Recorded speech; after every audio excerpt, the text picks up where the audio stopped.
Hello students, class 8. Today new topic here, tier 4 unit C lesson 3rd, refraction through prism. Refraction through prism. What is prism? Prism is a glass formation से triangle shape structures. Prism जो है कांच का बना हुआ triangle shape structures होता है. Okay. Next, a prism is a wedge and shape block of glass. Wedge means पत्ती के आकार का या खाना के आकार का. आप ये समझो कि ये ट्राइंगल शेप स्ट्रक्चर्स होता है. कांच का एक ट्राइंगल शेप स्ट्रक्चर्स होता है और bounded by plane surfaces. Bounded by plane surfaces. The two plane surfaces through which refractions of light take place are called the refracting phase. Two plane surface, first plane surface and second plane surface. It is here refractions of light.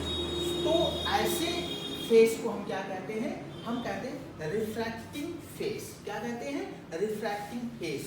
तो the two plane surface through which refractions of light, ऐसे दो plane surface जिनके द्वारा refraction होता है, तो ऐसे plane surface को हम क्या कहते हैं? हम रिफ्रैक्टिंग फेस कहते हैं. और रिफ्रैक्टिंग फेस के बीच में जो एंगल प्राप्त होता है, जो एंगल बनता है, इस एंगल को हम क्या कहते हैं? रिफ्रैक्टिंग एंगल कहते हैं. Refracting angle of prism.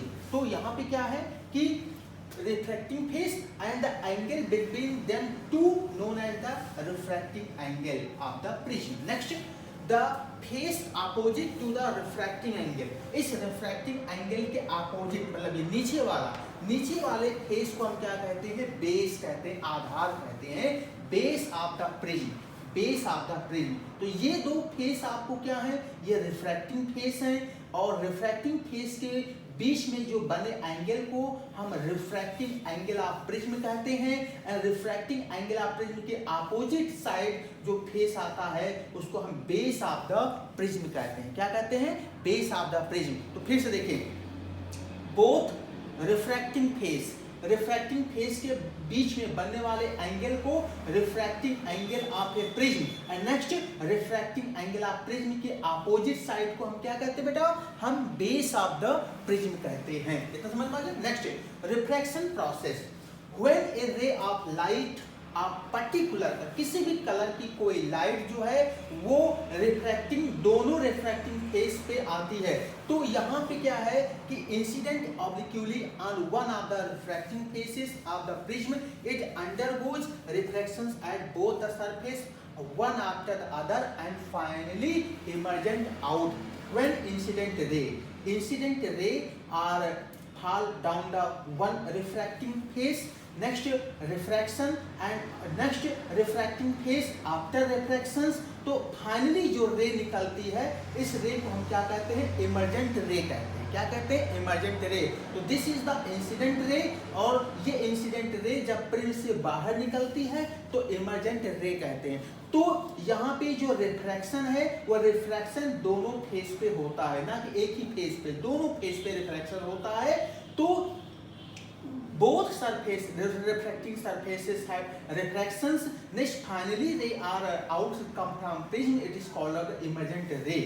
Next, आप देखें यहाँ पे कि इंसिडेंट रे जब आते हैं और इंसिडेंट रे और रिफ्रैक्शंस जो फेस के बीच में जो angle normal to angle i, this is the incident angle. Next, emergent ray. तो ये इमर्जेंट एंगल. ओके. नेक्स्ट, यहाँ पे क्या है कि ये आपका रिफ्रैक्टेड रे है. तो अब आप यहाँ पे क्या कहते हैं कि हम इंसिडेंट रे को और इमर्जेंट रे को फॉरवर्ड बढ़ाएं और इमर्जेंट रे को बैक बढ़ाएं तो एक एंगल यहाँ पे प्राप्त होता है. उस एंगल को हम कहते हैं डेविएशन एंगल. आप यहाँ देखें, ये डेविएशन एंगल. ठीक है. तो The acute angle formed between the incident ray produced forward. Incident angle को या इसको जो incident ray को हम आगे बढ़ाएंगे and next emergent ray produced backward. Emergent ray को हम पीछे ले जाएंगे। तो जब ये दोनों dotted line जहाँ पे मिलती हैं तो उस वहाँ पे कौन सा एंगल फॉर्म होता है? एंगल ऑफ डेविएशन फॉर्म होता है। Next, the phenomenon due to which while white light split into the seven color. Next, अब आप देखिए यहाँ पे एक फार्मूला आता है angle I plus angle E. Okay, this is the incident angle plus emergent angle. ये किसके इक्वल होता है? ये होता है refracting angle of prism plus deviation angle के इक्वल होता है। ठीक है ना।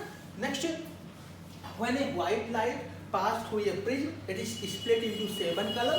This is the process of dispersion of light. जब एक white light किसी प्रिज्म से होकर के गुजरती है तो वो 7 कलर में क्या होती है? स्प्लिट हो जाती है, विभक्त हो जाती है। तो यहाँ पे उसे हम क्या कहते हैं? डिस्पर्शन ऑफ लाइट कहते हैं। क्या कहते हैं? Dispersion of light. अब ये क्या है कि हर कलर की लाइट को उसका जो वेव लेंथ होता है वो अलग अलग होता है और जो लाइट है ये एक वेव के तरंग के रूप में कार्य करता है। हर कलर का वेव लेंथ अलग अलग होता है। तो वो जो है एक 7 कलर में डिफ्लेक्ट होते हैं, स्प्लिट होते हैं। और 7 कलर कौन से हैं? विगब्योर। ठीक है, विगब्योर, violet, indigo, blue, green, yellow, orange and red. Okay, the band of 7 colour is called spectrum. इस 7 कलर का जो बैंड, जो एक पट्टी होती है, एक कलर की जो पट्टी होती है, बैंड होता है जो प्राप्त होती है, उसे हम क्या कहते हैं बेटा? स्पेक्ट्रम कहते हैं। क्या कहते हैं? स्पेक्ट्रम कहते हैं। तो the band of 7 colours is called spectrum. Next, light is basically on electromagnetic wave. जैसा कि अभी हमने पहले कहा है कि जो लाइट है वो एक इलेक्ट्रोमैग्नेटिक वेव है और उसमें उसका हर कलर का वेव लेंथ अलग अलग होता है। तो has different wave length of each colour. Light of different colour have different wave length. Next, the refractive index of an optical medium is selective different for the light of different colours. And next, so the prism produces different deviations for light of different colour. तो जो ये prism है ये अलग अलग तरीके से अलग अलग रंग के अलग अलग डेविएशंस को, रिफ्रैक्शंस एंगल को प्रोड्यूस करते हैं। तो एक जो है ये प्रिज्म जो है उन 7 कलर को क्या करता है? उनको अलग अलग कर देता है बैंड के रूप में। और इस बैंड को हम यहाँ पे क्या कहते हैं? स्पेक्ट्रम कहते हैं। तो प्रिज्म कैसे जो है व्हाइट लाइट को उसको 7 कलर में विभक्त कर देता है? किस बेस पे? आप क्या समझेंगे? आप ये समझेंगे कि हर कलर का वेव लेंथ अलग अलग होता है। ओके, तरंग दैर्घ्य अलग अलग होता है और हर तरंग दैर्घ्य का जो डेविएशंस एंगल है वो अलग अलग होता है।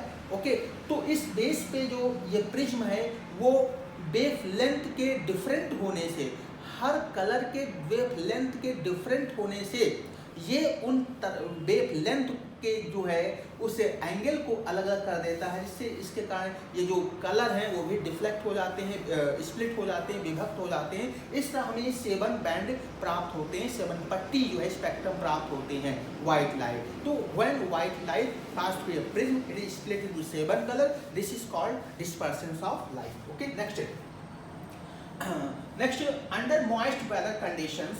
आप जब देखें कि वर्षा के समय में जब धूप निकल आती है तो जो वातावरण में ड्रॉपलेट्स हैं, वाटर ड्रॉपलेट्स, मॉइस्ट एटमॉस्फेयर, ये छोटे छोटे प्रिज्म की भांति कार्य करने लगते हैं। और जब इन पे लाइट पड़ती है तो ये लाइट को 7 कलर में स्प्लिट कर देते हैं।